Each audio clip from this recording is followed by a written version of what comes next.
제3장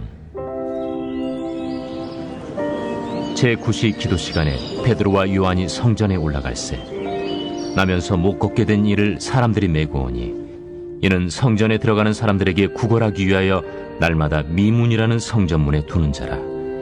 그가 베드로와 요한이 성전에 들어가려 함을 보고 구걸하거늘 베드로가 요한과 더불어 주목하여 우리를 보라. 그가 그들에게서 무엇을 얻을까 하여 바라보거늘 은과 금은 내게 없거니와 내게 있는 이것을 내게 주노니 나사렛 예수 그리스도의 이름으로 일어나 걸으라. 오른손을 잡아 일으키니 발과 발목이 곧 힘을 얻고 뛰어서서 걸으며 그들과 함께 성전으로 들어가면서 걷기도 하고 뛰기도 하며 하나님을 찬송하니 모든 백성이 그 걷는 것과 하나님을 찬송함을 보고 그가 본래 성전 미문에 앉아 구걸하던 사람인 줄 알고 그에게 일어난 일로 인하여 심히 놀랍게 여기며 놀라니라. 네, 오순절에 성령님이 오시고 예루살렘의 첫 교회가 세워졌습니다. 예루살렘 교회 성도들은 성전과 각 가정에서 자주 만나 함께 시간을 보내면서 믿음과 삶을 나누었습니다. 그들은 기쁘고 감사한 마음으로 함께 바른 교회를 세워가기 위해 열심히 모였습니다. 네, 교회의 리더인 베드로와 요한은 하나님께 기도하는 일도 소홀히 하지 않았던 것 같습니다. 그들은 유대인의 관례대로 성전에 기도하러 자주 다녔던 것 같습니다. 네, 유대인들은 오전 9시 그리고 정오 그리고 오후 3시 하루 3번씩 기도했다고 합니다. 네, 이날도 오후 3시에 베드로와 요한 두 사람은 기도하러 성전에 가고 있었습니다. 네, 베드로와 요한은 성전 문 앞에 도착했을 때 사람들에게 구걸하고 있는 한 사람을 만났습니다. 네, 그 사람은 태어나면서부터 걷지 못하는 장애를 가진 사람이었습니다. 그런 그를 사람들은 매일 성전 문 앞으로 옮겨줬습니다. 네, 그런데 제가 좀 삐딱한 사람이라서 그런지 모르겠지만 과연 사람들은 순수한 마음으로 장애를 가진 그 사람을 매일 성전 문 앞에 옮겨다 주었을까요? 여러분은 어떠신가요? 네, 저는 아닐 거라고 생각을 합니다. 제가 이렇게 의심하는 이유가 있는데요. 네, 일단 헤롯이 재건축한 성전은 크고 화려했습니다. 네, 성전의 위용을 위해 돌로 높은 터를 만들고 그 위에 성전을 건축했죠. 네, 그렇기 때문에 성전 문 앞까지 가기 위해서는 높은 계단을 올라가야 하는 그런 구조입니다. 네, 그런데 고아와 과부를 돌보지 않는 자들, 이스라엘 백성들이, 그래서 선지자들과 예수님께 그렇게 야단을 맞던 자들이 매일 걷지 못하는 사람을 업고 가파른 성전 계단을 올라서 성전 문 앞으로 데려다 줬을까요? 아니요. 아마도 그들은 남자의 장애를 이용해 돈을 버는 사람들이었을 것입니다. 네, 그래서 걷지 못하는 남자는 매일 성전에 아름다운 문이라는 이름의 문 앞에서 구걸했습니다. 태어날 때부터 걷지 못하고 매일 구걸을 위해 이용당하는 비참한 남자는 자신의 상태와는 너무나도 대비되는 아름다운 문 앞에서 구걸을 했습니다. 그런데 이 남자의 비극적인 상황은 여기서 끝이 아닙니다. 네, 여러분, 성전은 어떤 곳이죠? 네, 예배하는 곳입니다. 그런데 이 사람은 예배하지 못합니다. 유대인들은 장애가 죄라고 여겼으니까요. 이 남자는 매일 성전에 가지만 예배하지 못하고 아름다운 문 앞에서 구걸을 하면서 살아갑니다. 그런 그는 그날 기도하러 성전에 올라온 베드로와 요한에게도 돈 좀 주세요 라며 구걸을 했습니다. 베드로와 요한은 힘들게 살아가는 그를 보고 불쌍히 여기는 마음이 들었습니다. 그리고 그 남자에게 진짜 필요한 도움을 주고 싶어서 그를 불렀습니다. 구걸하는 남자에게 진짜 필요한 것은 무엇일까요? 당장 그를 이용하는 자들에게 바치고 오늘을 굶주리지 않게 하는 빵을 사는 동전 몇 푼이었을까요? 아니요. 그 남자에게 필요한 것은 스스로도 자신에게 필요하다고 깨닫지 못한 육체의 장애의 고침, 그리고 그에게 쓰여진 죄인이라는 멍에를 벗어나는 일, 그리고 무엇보다 하나님을 예배할 수 없는 그 비참한 상태를 벗어나는 것입니다. 그는 자신의 필요를 깨닫지 못했지만 성령의 권능을 받은 베드로와 요한은 그에게 진정으로 필요한 것을 볼 수 있었습니다. 네, 마치 예수님이 죄인인지도 모르고 비참한 상태에 빠져서 죽어가는 우리에게 먼저 찾아오신 것처럼 말입니다. 네, 동전 몇 푼, 운이 좋으면 조금은 큰 돈을 받으리라 예상하는 그 사람에게 베드로는 이렇게 말했습니다. 내게는 은과 금이 없습니다. 하지만 내게 있는 것을 당신에게 주겠어요.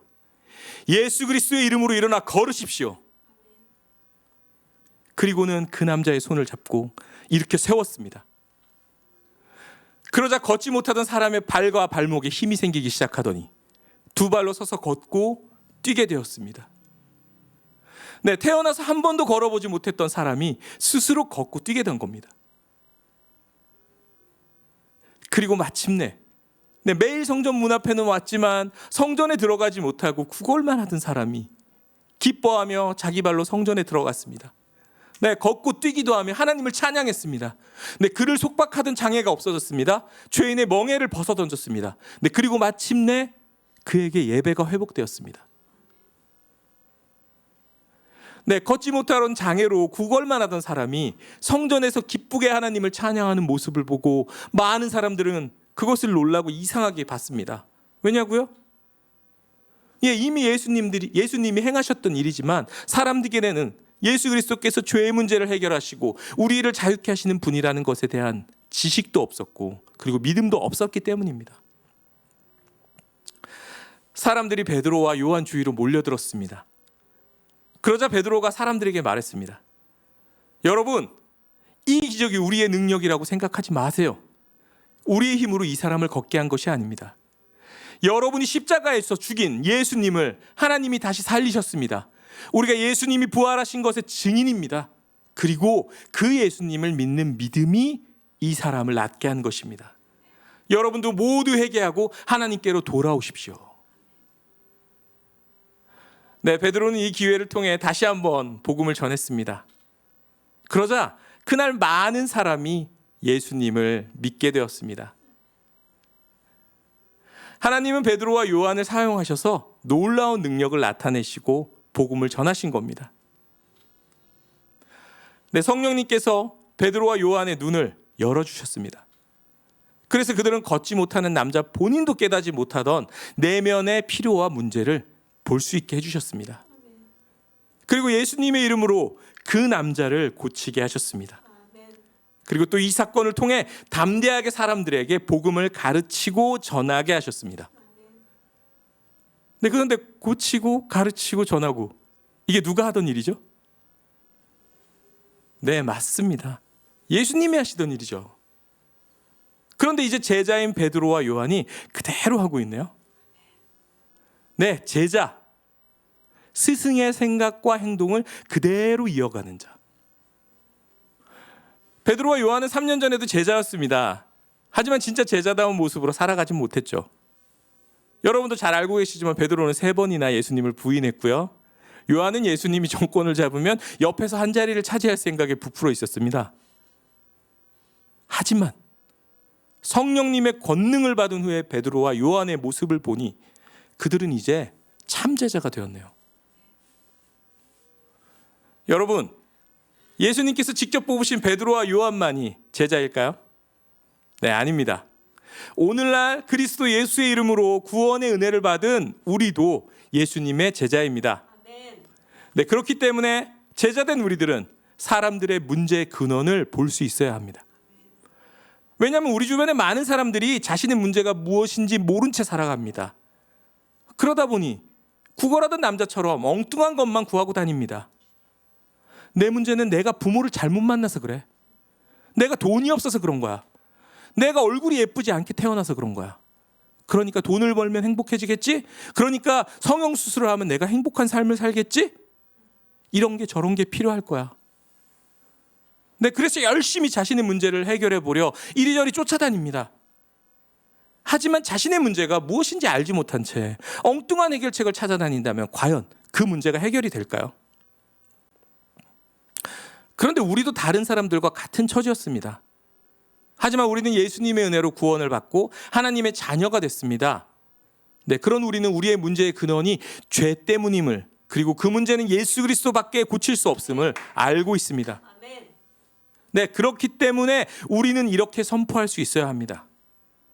내가 당신에게 서울 시내에 있는 신축 아파트와 벤츠는 주지 못하지만 내 안에 있는 구원의 이름, 이 생명의 이름을 전해드립니다. 행복해지려고 애쓰지만 행복하지 못한 삶, 그리고 죽을 수밖에 없는 사망의 삶에서 예수 그리스도의 이름으로 명안히 일어나십시오. 우리가 베드로와 요한 같은 믿음이 부족하여서 걷지 못하는 사람을 일으키는 기적을 행하지 못하지만, 하지만 우리도 할 수 있는 것이 있습니다. 네, 우리의 변화된 삶으로 보여주는 겁니다.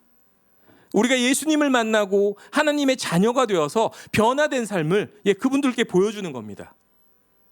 네, 그래서 그분들의 머릿속에 이런 의문이 들어야 합니다. 왜 쟤는 쥐뿔 가진 것도 없어 보이는데 행복해 보이지? 왜 쟤는 뭔가 다르지? 왜 쟤는 이 코로나 상황 속에서도 웃을 수 있는 거지? 그래서 그들이 묶여있던 세상의 속박으로부터, 그리고 사망의 멍에로부터 벗어나고 그분들 속에 끊어진 하나님을 찬양하는 일, 하나님을 기뻐하는 일, 예배가 회복되도록 우리는 삶으로 복음을 전해야 합니다. 근데 힘들 것 같다고요? 나부터가 안 된다고요?